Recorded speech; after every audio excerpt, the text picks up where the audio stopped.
ఆరాధనకు యోగ్యుడా, నిత్యము స్తుతించెదను. నీ మేలులను మరువకనే ఎల్లప్పుడూ స్తుతి పాడెదను.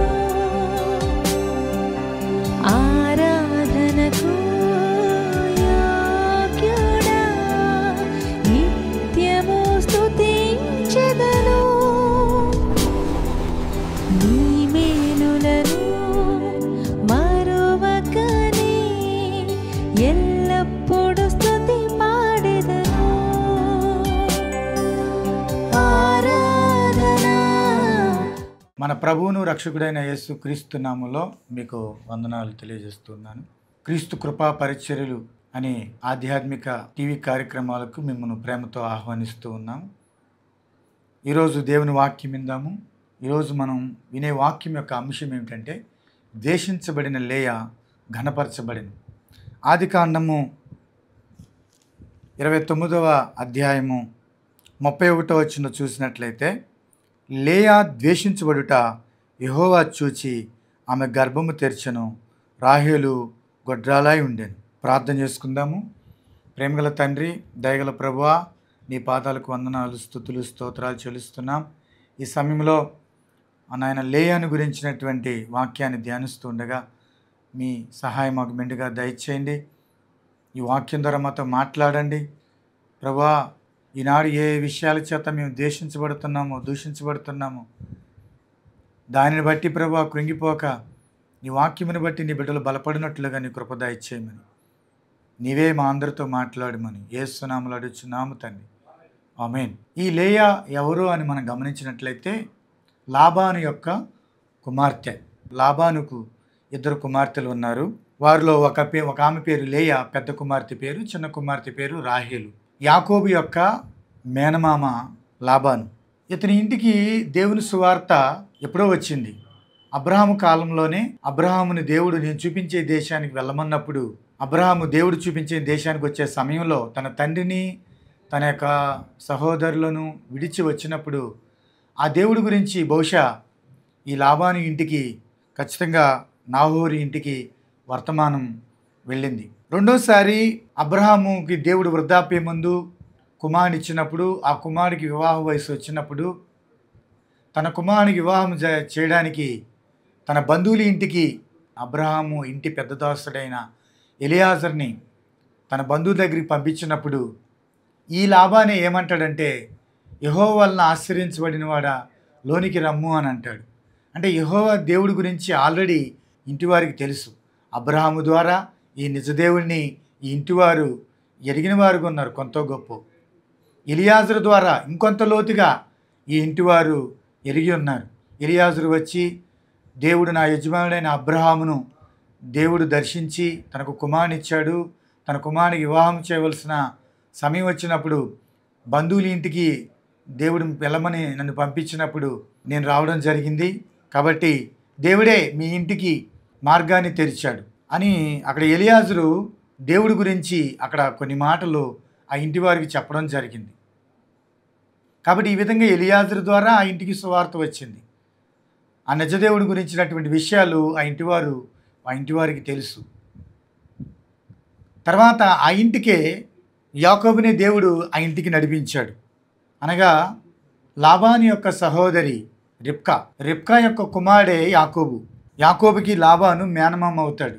ఈ లాబానికి 2 కుమార్తెలు ఉన్నారు. పెద్దదామె పేరు లేయా, చిన్నామె పేరు రాహేలు.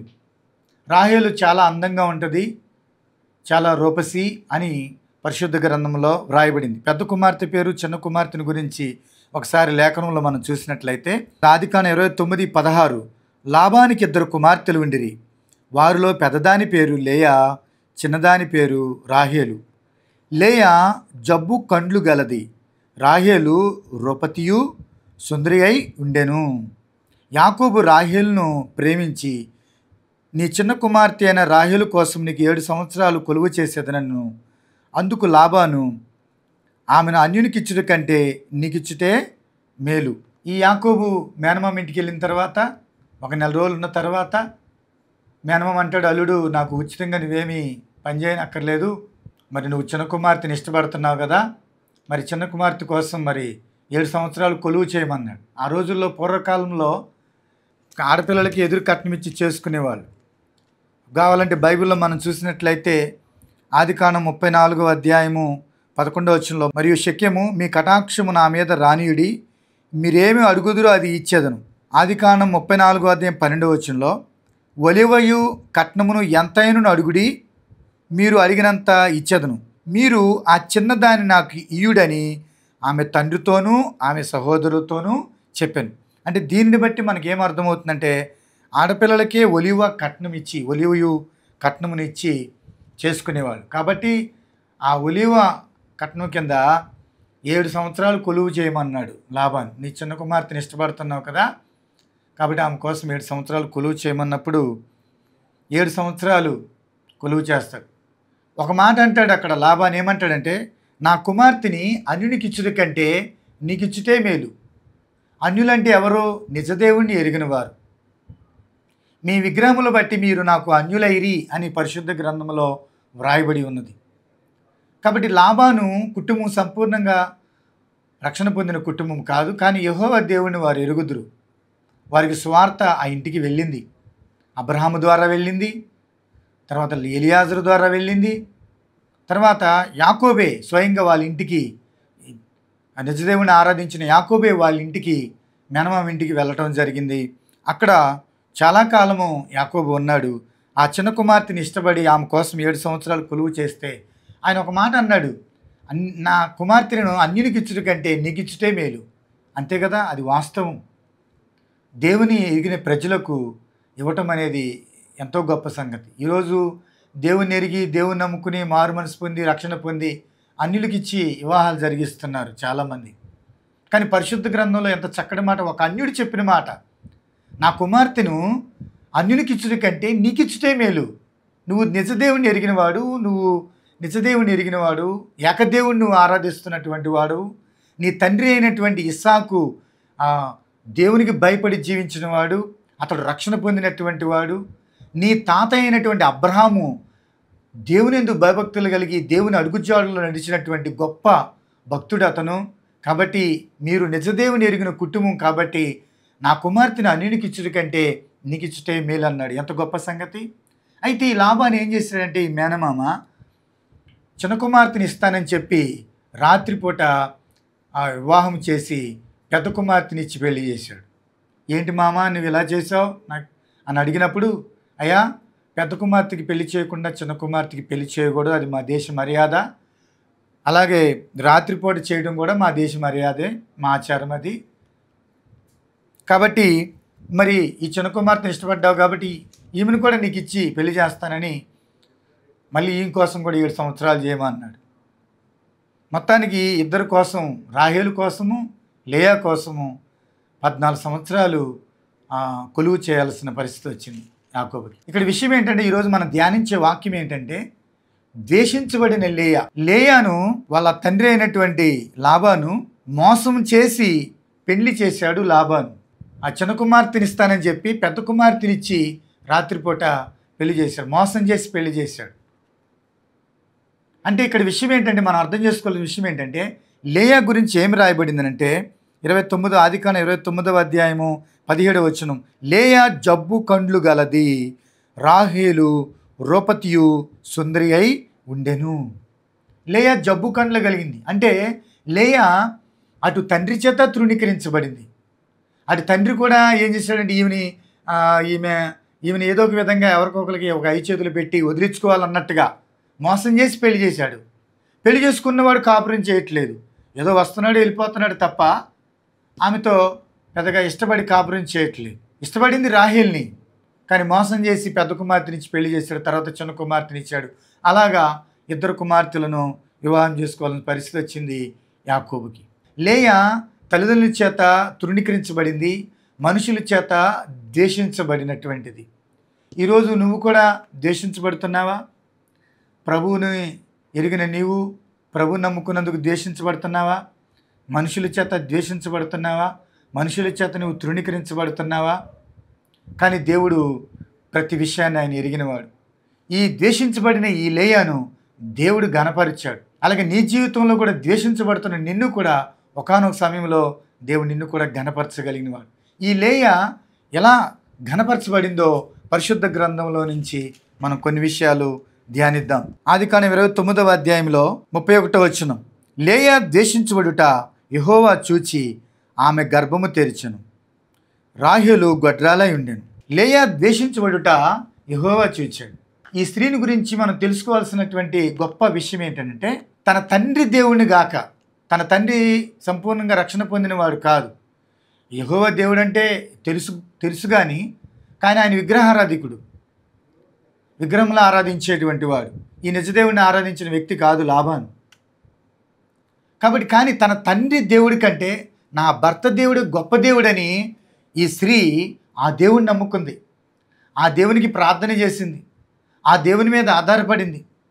అందుకని ఆమె ధన్యురాలైంది, ఆమె గణపరచబడింది. మనం చూసినట్లయితే ఇక్కడ లేయ ద్వేషించబడుట యెహోవా చూచి అనే మాట వ్రాయబడి దేవుడు ఆమె గర్భం తెరిచాడని ఇక్కడ మనం చూస్తున్నాం. ప్రియమైన వారు, తన తండ్రి దేవుడి కంటే తన భర్త దేవుడు గొప్పవాడని తెలుసుకుని నమ్ముకొని ఆమె జీవించింది. దానికి ఉదాహరణగా మనం చూసినట్లయితే ఆమె ద్వేషించబడుట దేవుడు చూచాడని మనం చూస్తున్నాము. తర్వాత రెండోది, నేను ద్వేషించబడుట దేవుడు విన్నాడు. 33వ వచనంలో, ఆదికాండం 29:33లో ఆమె మరలా గర్భవతి కుమారుని కని నేను ద్వేషించబడితనన్న సంగతి యెహోవా విన్నాడు గనక ఇతను కూడా నాకు దయచేసిన అనుకుని అతనికి షిమ్యోను అని పేరు పెట్టెను. ద్వేషించబడటం అంటే ఎలా ద్వేషించబడింది అనంటే, ఆదికాండం 29:30లో యాకోబు రాహేలును కూడెను, మరియు అతడు లేయా కంటే రాహేలును బహుగా ప్రేమించి అతనికి మరి 7 ఏండ్లు కొలువు చేసెను. ద్వేషించబడటం అంటే అర్థం ఏంటంటే, రాహేలును ప్రేమించేటువంటి ఆ ప్రేమలో వివాహం చేసుకున్నటువంటి లేయాను ప్రేమించే ప్రేమ, ఇద్దరి ప్రేమను కొలత వేసినప్పుడు రాహేలు ప్రేమే ఎక్కువగా కనబడింది. ఈమె ప్రేమలో ఈమెని ప్రేమించే విధానం ద్వేషించబడేదిగా కనబడింది. రాహేలుని ఎక్కువగా ప్రేమిస్తున్నాడు, లేయాని ప్రేమించట్లేదు. ఎప్పుడో వస్తున్నాడు వెళ్ళిపోతున్నాడు తప్ప ఆమెను ప్రేమించే విధానం కనబడలేదు. కానీ ఆమె మాత్రం నా భర్త ఇంకా నన్ను ప్రేమిస్తాడు అని ఆమె ఎదురు చూస్తూ ఉంది ఇకనైనా. కానీ ఎవరు నన్ను ప్రేమించినా ప్రేమించకపోయినా, మనుషులు నన్ను తృణీకరించినా, మనుషులు నన్ను ద్వేషించినా, నా దేవుడు నేను ద్వేషించబడితేనన్న సంగతి చూచాడు. నా దేవుడు నేను ద్వేషించబడిన సంగతి విన్నాడు. అందుకని దేవుడు నాకు నా గర్భాన్ని తెరిచాడు, నాకు కుమారుని ఇచ్చాడు అని ఆమె దేవుణ్ణి స్తుతించింది. చూడండి ప్రియమైన దేవుని బిడ్డలారా, మన జీవితంలో కూడా మనుషులను మనం ద్వేషించినా దేవుడు మనం ద్వేషించేవాడు కాదు. మనుషులను నిన్ను తృణీకరించినా దేవుడు నిన్ను తృణీకరించేవాడు కాదు, నిన్ను ప్రేమించేవాడే అన్నాడు. కాబట్టి లేయా తల్లిదండ్రులు ప్రేమించకపోయినా, కట్టుకున్న భర్త ప్రేమించకపోయినా, దేవుని వైపు చూచి దేవుని యొక్క మాటల చేత ఆదరించబడింది. తన బాధంతా దేవునికి చెప్పుకున్నప్పుడు దేవుడు ఆమె గర్భాన్ని తెరిచి ఆమెకు సంతానాన్ని ఇచ్చినట్లుగా మనం చూస్తున్నాం.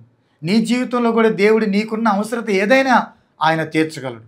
నీ అవసరత తీర్చడానికి అవసరమైతే దేవుడి దగ్గర అనేకమైన మార్గాలు ఉన్నాయి, ఆయన తెరవజేయగలడు. కాబట్టి దేని విషయంలో కూడా నువ్వు బాధపడబాకు. ఒక ద్వారం వస్తే దేవుడు ఇంకో ద్వారం తెరవగలడు నీ కొరకు. కానీ నువ్వు ప్రభు వైపు చూచినప్పుడు, నువ్వు ప్రభువుకి నువ్వు మొరపెట్టినప్పుడు, ప్రార్థన చేసినప్పుడు, లేయా వలే నువ్వు దేవుని మీద ఆధారపడినప్పుడు దేవుడు నా సంగతిని గురించి ఆయన ఆలోచిస్తున్నాడు అనేటువంటి భావన ఆమె కలిగి ఉంది. ఆ దేవునికి ఆమె మొరపెట్టి ప్రార్థన చేసింది. కాబట్టి దేవుడు ఆమెను దర్శించాడు, ఆమెకు ఆ బిడ్డలను ఇచ్చినట్టుగా మనము చూస్తూ ఉన్నాం. నిజంగా ఈ స్త్రీ తన తండ్రి దేవుడి కంటే తన భర్త దేవుడే నిజమైన దేవుడిని తెలుసుకుని ఆ దేవుడిని నమ్ముకుని ఆ దేవుని మీద ఆధారపడినందుకు నిజంగా దేవుడు ఆమెకు 6 కుమారులను ఇచ్చాడు, 1 కుమార్తెను ఇచ్చినట్లుగా మనం చూడగలం. 30వ అధ్యాయము 20వ వచనం. అప్పుడు లేయా, దేవుడు మంచి బహుమతి నాకు దయచేసెను, నా పెనిమిటికి 6 కుమారులను కనియున్నాను గనుక అతడిక నాతో కాపురము చేయను అనుకుని అతనికి జబూలూనని పేరు పెట్టెను. అంటే ఆమె జీవితంలో ఒక నిరీక్షణ ఉంది. ఏమిటంటే, నా భర్త నన్ను ప్రేమించట్లేదు, నా భర్త నన్ను ప్రేమించకపోయినా నా దేవుడు నన్ను ప్రేమిస్తున్నాడు. ఎలాగా అనంటే, నా దేవుడు నా ప్రార్థన వింటున్నాడు, నా ప్రార్థనకు దేవుడు జవాబిస్తున్నాడు. దేవుడు జబ్బు కండ్లు కలిగిన నన్ను మనుషులు తృణీకరించిన దేవుడు నాకు 6 కుమారులను ఇచ్చాడు. దేవుడు ఆ విధంగా నన్ను ఘనపరిచాడు అని ఆ బిడ్డ దేవుని స్తుతించింది, దేవుని మహిమపరిచింది. కానీ ఆమెలో ఒక నిరీక్షణ ఏంటంటే, ఇకనైనా నా భర్త నన్ను ప్రేమిస్తాడేమో, ఇకనైనా నా భర్త నాతో కాపురం చేస్తాడేమో అని ఒక నిరీక్షణ ఆమె కలిగి ఉంది. చూడండి, బిడ్డలు ఇచ్చినందుకు ఆమె దేవుని స్తుతించినట్లుగా కూడా మనము ఆదికాండం 29:35 చూడగలము. ఆమె మరలా గర్భవతి కుమారుని కని ఈసారి యెహోవాను స్తుతించదని అనుకుని యోధా అని పేరు పెట్టెను. ఆమె బిడ్డలకు ఆమె పేరు పెట్టుకుంది. ఇకనైనా నా భర్త నన్ను ప్రేమిస్తాడేమో అనే నిరీక్షణ ఆమెలో ఉంది. విశ్వాసం లేకుండా నిరీక్షణ పుట్టదు. ఇకనైనా నా భర్త నాతో కాపురం చేస్తాడు అనేటువంటి నిరీక్షణ ఆమెకుంది.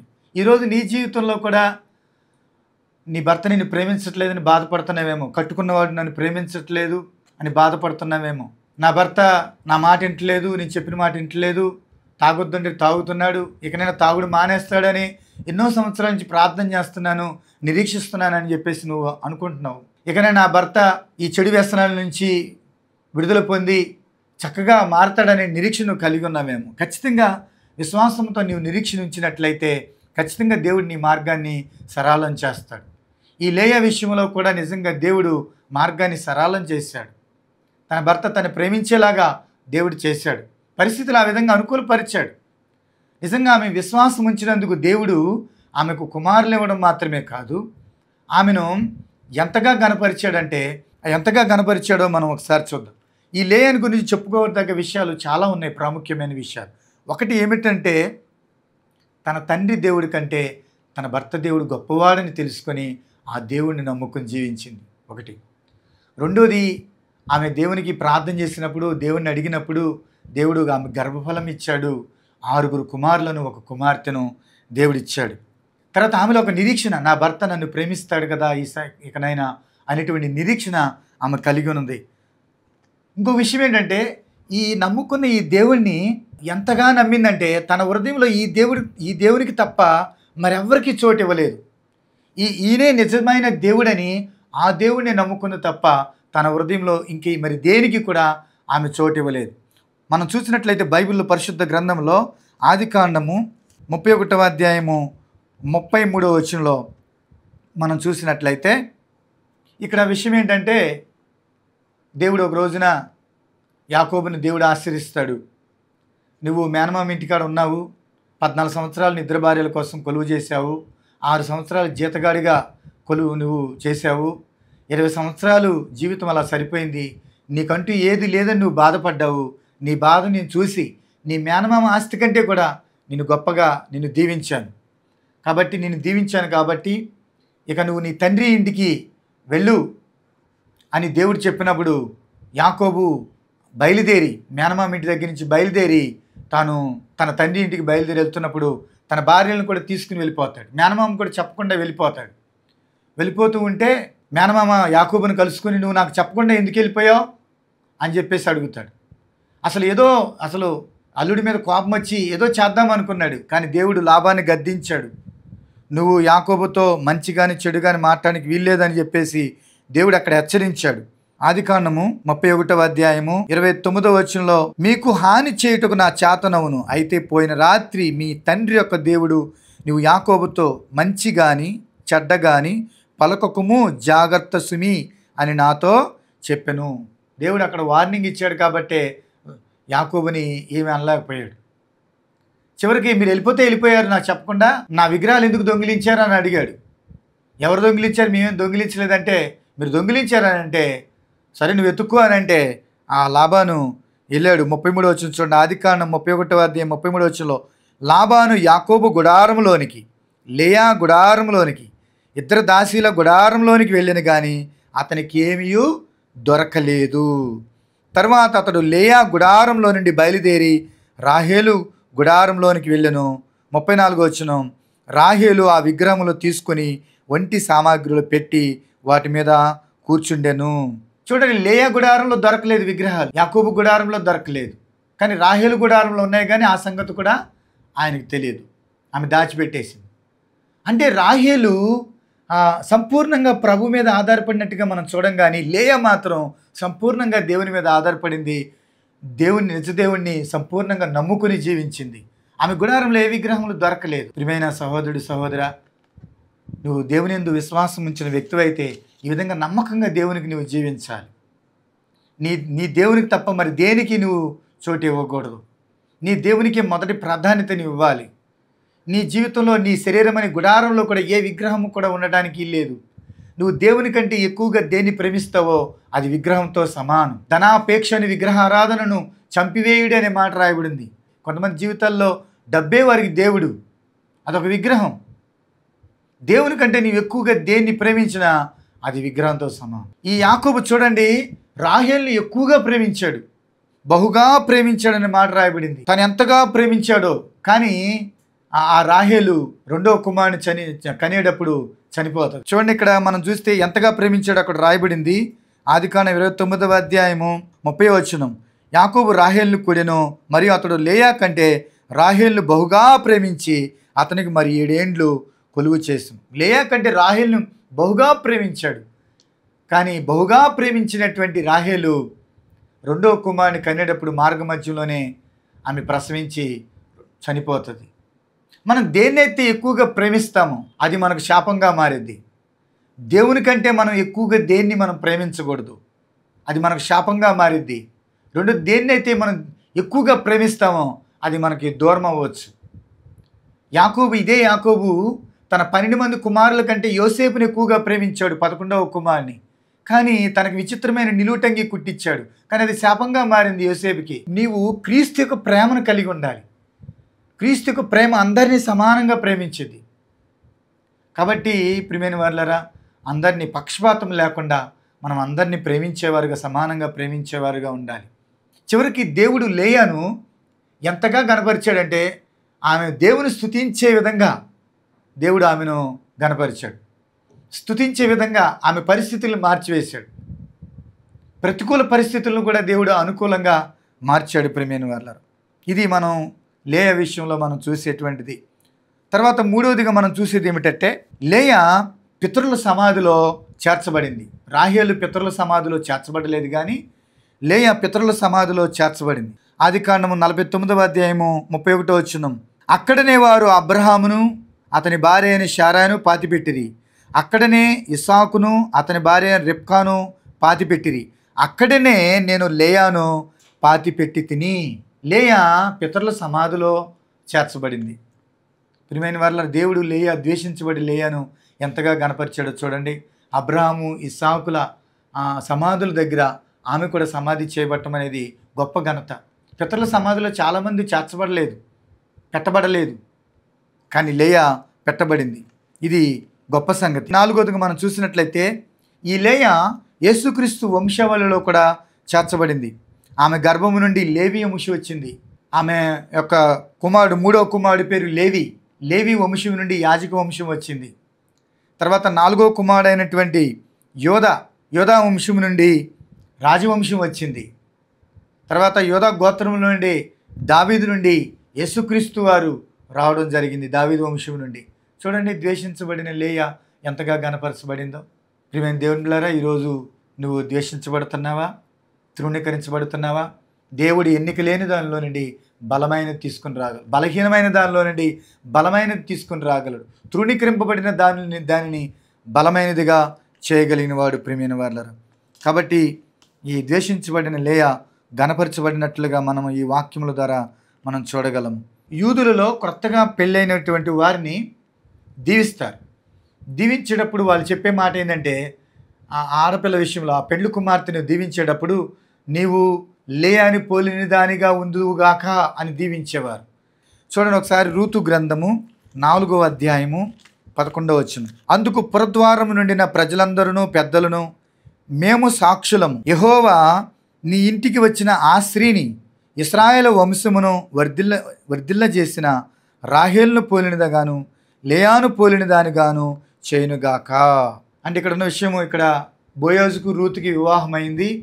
వివాహమైన సమయంలో మీకు వివాహం అయింది అని చెప్పడానికి, జరిగిందని చెప్పడానికి మేము సాక్షులము అని వాళ్ళు అక్కడ అన్నారు. మేము సాక్షులము.